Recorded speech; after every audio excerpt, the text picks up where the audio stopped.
the Andy Snowden Radio Show. It's the Andy Snowden Radio Show. It's the Andy Snowden Radio Show. It's the Andy Snowden Radio Show.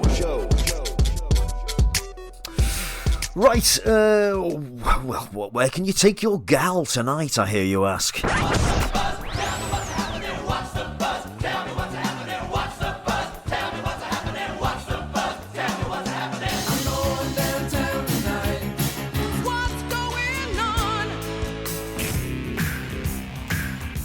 So, for the best part of 15 years, the award-winning theatre company Navet have been turning the stories we know and love on their head, lacing them with a comedic twist in their own unique style. Their current production of The Three Musketeers closes at Theatre Clwyd this evening. If you can get tickets, I seriously suggest you do. It is an absolute corker. I popped along last night to have a look at this production, and it is, without doubt, one of the most enjoyable evenings in the theatre I have spent for a very, very long time. Midweek, I caught a word with actor Dunn. And I started by inquiring, as you'd expect, about the COVID. What is life on the road like following COVID? Is it very different to how it was? I think it definitely is different. I think audiences are starting now to really come back and have confidence in being in the theatre again. And I think the theatres themselves have done such good work on making the environment feel safe and doing everything they can to make sure that everyone feels comfortable, not just for audiences, but for us backstage as well. So I think we're starting to get back to the point we were beforehand. And speaking to audiences recently, they're saying they've booked more shows this year than they ever have before because they want to play catch up and get as much culture as they can. Yeah. Definitely, and this production, The Three Musketeers, it's billed as a new comedy, but you actually started this tour before we'd even heard of lockdown or COVID, right? That's right, yeah. The show was actually made in 2019, believe it or not. And it's been on the road since then, really. And it was supposed to do, a big tour across 2020, which obviously got halted. So now we're out with this show, and also two other shows as well are out on the road with us at the moment as well. Our versions of Treasure Island and Dracula, purely because of the way that COVID changed the whole calendar. We managed to move all of the dates into a new sort of intensive period this year. So where we're doing 3 different shows. So hopefully we won't come onto the stage and do the wrong show at some point. It must be like doing rep, really. I mean, you must be your brains must be frazzled. Yeah, exactly. But that's kind of how the company works. We're kind of a rep company because the cast is always the same. It's the same 4 of us each show.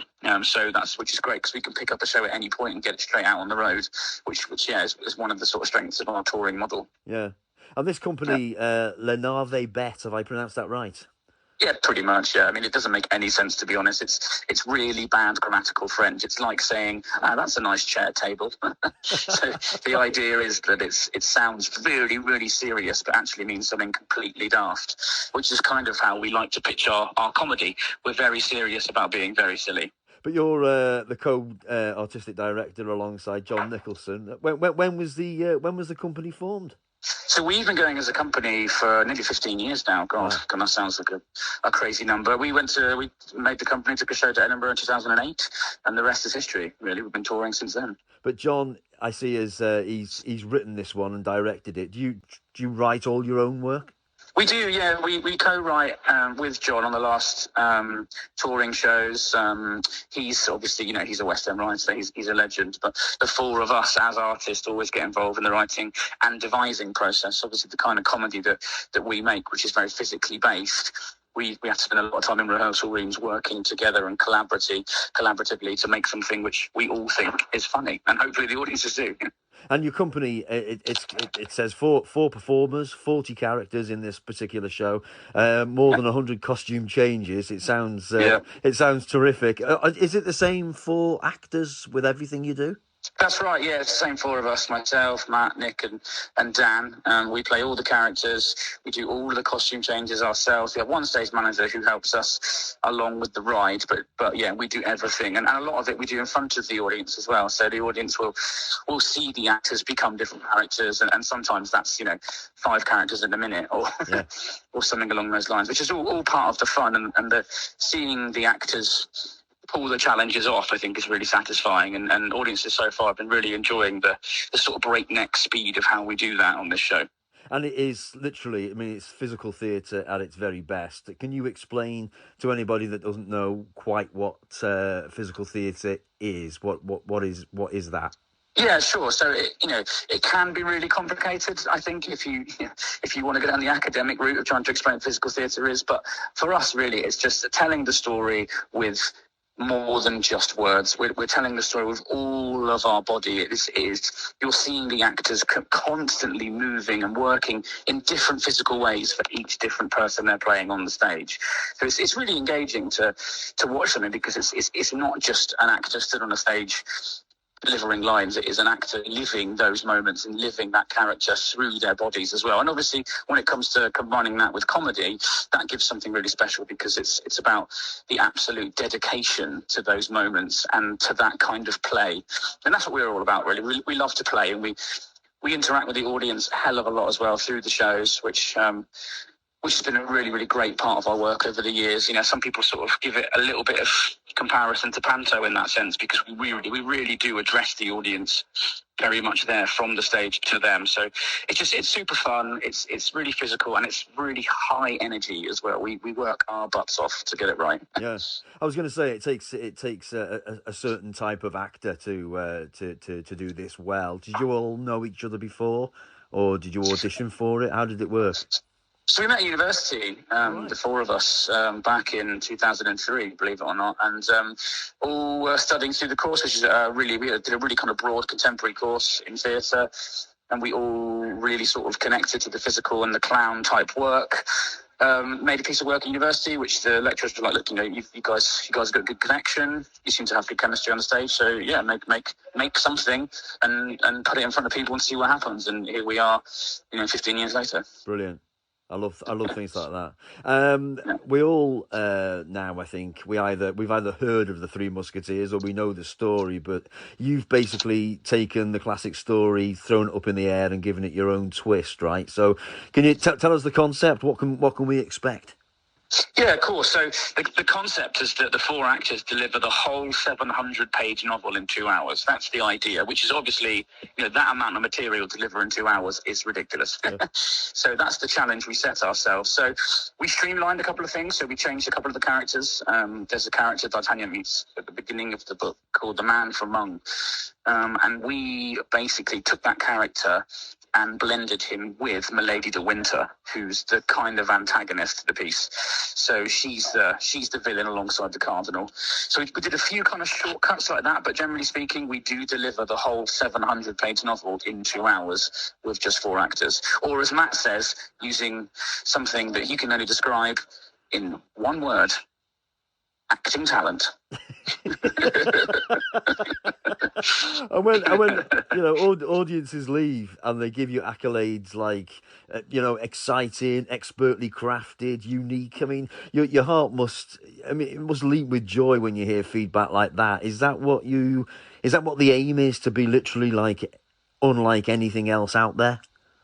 I think so, yeah, particularly on the circuit that we're touring in. We did sort of 550 seaters, all the way up to 1,000 seaters, and generally speaking, there isn't much of this kind of work on that scale. So to speak to audiences afterwards and have them say things like, "Wow, I've never experienced that kind of show on that kind of stage," is really important to us, and it's about trying to make work that's really accessible. It is for everyone, the age guidance on the show is 7+, and that's very much true. We love having kids in the audience. We love having people from across all generations come and see the show. It's a really good piece of work for family as well, and we hope that kind of energy and that kind of atmosphere within the theatre is something quite unique that we bring. Yeah. And long may it continue. Absolutely. You finish at Theatre Clwyd this week, and you're on the road until October. I'm absolutely thrilled that live theatre's back, and it's been wonderful, Al, to have you on my show this afternoon. I really appreciate you coming on. Cheers for that. No worries. Good to chat. Yeah, no worries at all. You take care. Nice one. Thanks, man. Take care. Take care. Bye. Can hardly sleep, but it's So there you go, Al Dunn from Navet Bet's production of The Three Musketeers closes at Theatre Clwyd this evening. I am reliably informed that there are still a few tickets available if you would like to go and see it, and I seriously suggest you do if you can get up there. Box office number 01352 344 101.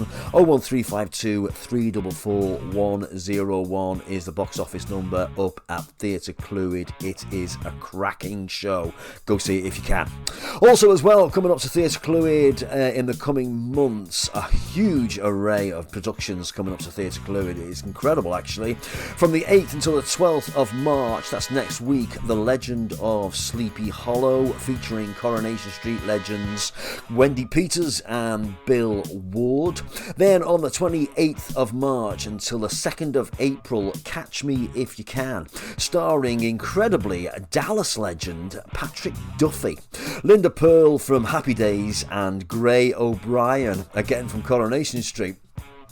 Then on the 1st until the 22nd of April, finally, Milky Peaks makes its world premiere after being postponed just as lockdown was announced. That is great news. Milky Peaks are from the 1st until the 22nd of April. Makes its world debut at Theatre Clwyd. Marvellous.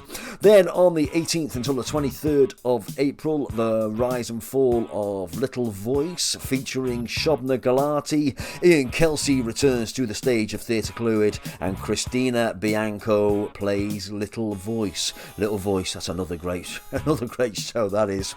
Then on the 26th until the 30th of April, The Play That Goes Wrong. That is one that you do not want to miss. The King of Reggae is here on the 1st of May from the team that brought us Rush, A Joyous Jamaican Journey. And then finally on the 3rd until the 7th of May, the fantastic Blood Brothers returns to Theatre Clwyd with X Factor semi-finalist from Series 4, Nikki Evans, and local actor Sean Jones returns to the stage of Theatre Clwyd as well. Box office number for Theatre Clwyd for any of those productions, once again, 01352 344 101. That's 01352 344 101. Go on, support your local theatres, ladies and gentlemen. They won't be there forever if you don't. It's the Andy Snowden Radio Show. It's the Andy Snowden Radio Show. It's the Andy Snowden Radio Show. It's the Andy Snowden Radio Show.